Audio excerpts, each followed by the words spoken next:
வணக்கம். உங்களோடு பேசிக் கொண்டிருப்பவர் உங்கள் அன்பின் முனைவர் ரத்னமாலா புரூஸ். ஒரு நிமிஷம் ஒரு தகவல் மூலமா இன்னைக்கு என்ன தகவல் சொல்ல போறேன் அப்படின்னு பாத்தீங்கன்னா, ரொம்ப அழகான ஒரு தகவல் தாங்க சொல்ல போறேன். அப்துல் கலாம் 8ஆம் வகுப்பு படிச்சிட்டு இருந்தப்போ அவருடைய ஆண்டு விழாவுக்கு அறிஞர் அண்ணாவை விருந்தினராக அழைக்கணும் அப்படின்னு சொல்லிட்டு அவரும் அவருடைய நண்பர்களும் தலைமை ஆசிரியருக்கு தெரியாம சென்னைக்கு ரயில் ஏறி இருக்காங்க. சென்னையில அண்ணாவுடைய வீட்டுக்கு போய் அவரை அழைச்சிருந்திருக்காங்க இவங்க எல்லாரும். அண்ணாவும் சொல்லியிருக்காரு, நேரம் இருந்தா நிச்சயமா வருவேன் அப்படின்னு சொல்லிட்டு. சில நாட்கள் கழிச்சு அறிஞர் அண்ணா இந்த பள்ளிக்கு வர்றதா ஒரு தகவல் வந்திருக்கு.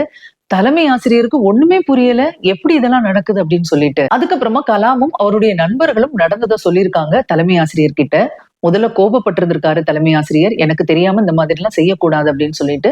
அதுக்கப்புறமா சமாதானமாகி சரி ஆனது ஆகட்டும், அண்ணாதுரையை சிறப்பான முறையில் வரவேற்போம் அப்படின்னு சொல்லி இருந்திருக்காரு. ஆண்டு விழாவும் வந்துருச்சு, அறிஞர் அண்ணாவும் வந்துட்டாரு. அறிஞர் அண்ணா மாணவர்களை பார்த்து கேட்கிறாரு, என்ன தலைப்புல நான் பேசணும் அப்படின்னு சொல்லிட்டு.